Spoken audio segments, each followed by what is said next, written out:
And this is new books for fall 2016. This is a very short pile of science. So here's the autobiography of Charles Darwin. I have read this. I did read this maybe 6 months ago or so. And it's quite short, and there's really not a lot of significant stuff in here except for his raising of children. I thought was interesting, and his kind of daily schedule. In fact, I'll try to remember it for you. So I know he talked about that he did all of his work in the morning, and by noon he was done his work, and then he walked around the park and kind of took it easy after that. But he did all his work before noon. That's one thing. So he'd get up early. I don't know what early is back then. Maybe it was 7 or something, or 6, or I'm not sure how early he got up. But he got all his work done in the morning before noon. That's one.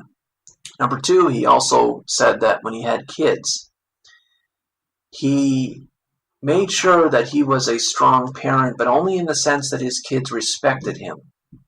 So he talked about that whenever his kids would have this, and the reason why this is, he talks about this is part of this autobiography, his daughter writes about him. So there's part of it is him as an autobiography, and part of it is a biography of him from his daughter. And she talks about something about he, as a father, he gave us the impression that whenever we were going to do something, if he would disapprove of it, they wouldn't do it. So somehow as a parent, he was able to put that thought, that consideration of what another person would think of it. He put that respect for him in their head somehow. And that governed or certainly influenced their behavior when they were kids. And that led to a love and respect for their father. So I thought that was interesting and worthwhile. But otherwise, he talked only a little bit about his trip on the Beagle. And I remember him saying in this that he didn't talk much about it because he wrote The Origins of Species. And if you want you want to hear about his adventures, then you read that. There's also another one. There's another book he wrote that talks more about his exploring or something. But if you want his account of Darwin evolution, then you read The Origin of Species. And I should remind people that there's nothing in there about man.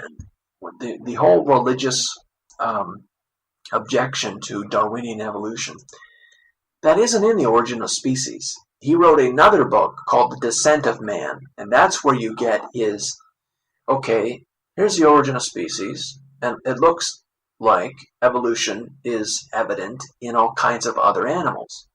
That's the origin of species. Then you go to The Descent of Man, and Darwin says, it seems that humans share many of this concept in terms of evolving as other animals did. Why would we be special in that case? Well, the religious answer is easy. They'll say, well, God clicked his fingers and therefore everything was created and we have no connections with other species. Well, Darwin's view on that is clear. So, all right, so that's Darwin.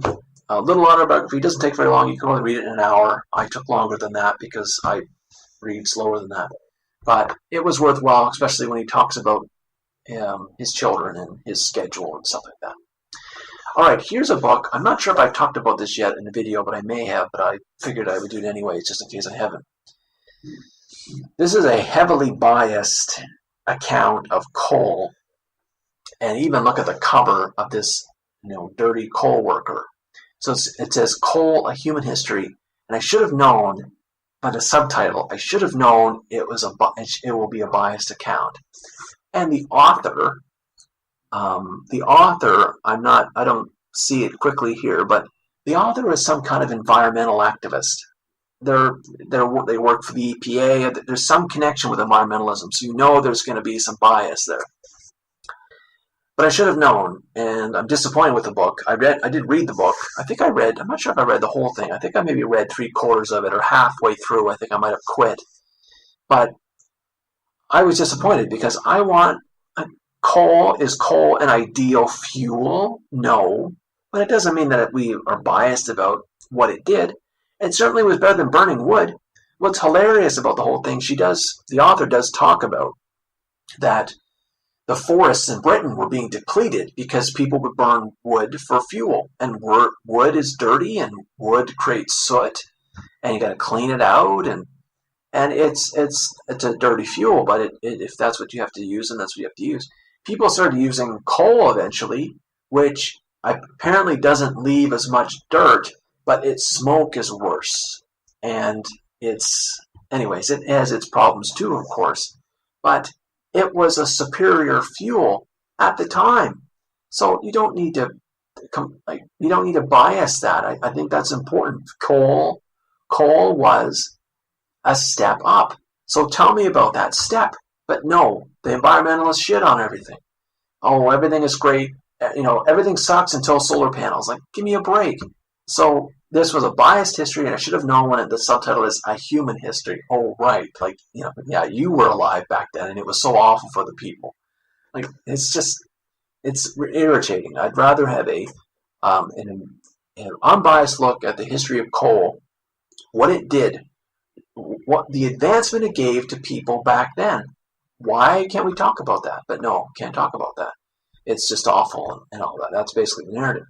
Another thing I remember that was kind of neat is it talked about that you may know about the birth of canals. And for a while, canals were, before roads and transport trucks, obviously, an easy way of transporting goods were through canals.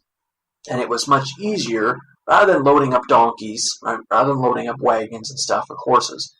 For a while, what they did is they dug canals and, of course, put water in them, and then they would float stuff down for transportation. And if you can float stuff, it's far easier. You can transport a lot by just floating something on a gondola down the canal. And what they would do in some of these coal mines, or outside the coal mine, but to transport coal, is they would dig a canal, and the visual is just interesting.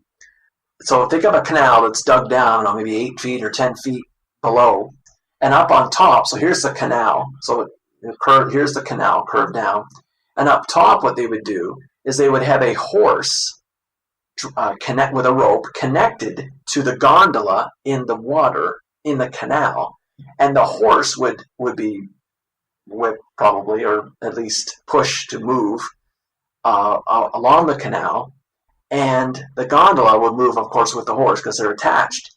And a single horse can move quite a bit of material if it's floating on water rather than on wheels on ground.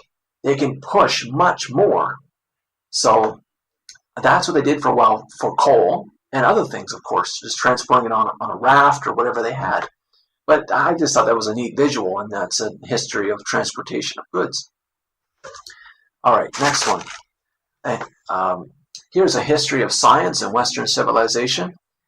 Volume 1, Antiquity in the Middle Ages. This is by Williams and Steffens. This is going to be dry, but I thought there'll be some really good stuff in here. Actually, the pages are just typewritten. I don't know if you can see that text, but the pages are typeset. If you've ever seen old typeset pages, that's basically what these are. So anyways, this is a reference, and it probably won't be interesting. It will be dry and boring, but it's a reference to not something you'd read page cover to cover. It's something that you would sample from. And the last one, what if the Earth had 2 moons? I got this from the library sale, and it says, and 9 other thought-provoking speculations on the solar system. This is by Comins. I thought this would be pretty neat. What if the Earth had 2 moons? What if the Earth had 2 moons? So can you imagine? I'm trying to think. There's a particular video game where there's actually 2 moons, 2 giant moons that you can look up in the sky and see. I'm trying to think what the game is now. Was it Skyrim? It might have been Skyrim. So that a lot of people play that game. So, but anyways, can you just imagine this? So right now we have a fairly small moon that we see better at night, about the size of a quarter up in the sky, right? But what if we had a much bigger moon, or if we had two moons, and at night you could look up and see a really big red one, and then during the day there'd be maybe a different one up there. We already have produced a lot of mythology based on the moons, but based on the moon. But if there were more moons, maybe there'd be more mythology, and then they have some degree of gravitational force on the Earth, like the tides, for example. Some people even say that women's menstrual cycles are attached to the moon, which that's an odd thing. I don't know how they could be. Does gravity have something to do with that? I don't think that should be possible, but anyways. So that should be books that are kind of about what if, I think are interesting. And I do have another book called What If on history. And you can search for that in my videos if you want to hear me talk about it. But basically, it's about what if the Persians had wiped out the Greeks? What if Hitler prevailed? What if the Americans prevailed in Vietnam and wiped out? What if I don't think it's in the book, but what if we attacked Stalin as well during World War II and not just Hitler? Because interesting fact, sure, we saved Europe, but did we save the East? Because communism prevailed in the East and led to Korea, war in Korea, war in Vietnam, the Red Scare, eventually that in the 80s got disrupted, but it led to further conflict that we didn't take care of another totalitarianism, perhaps worse than Nazism. Right? If you look at the butchers of the earth, I think Hitler's number 3. Number 1 is Mao. Number 2 is Stalin. Number 3 is Hitler. And there's a bunch of other ones, Pol Pot, and etc., and some other African dictators that murdered people. But anyways, so that's a what if on history. But that's it for new books for science. Next will be fiction.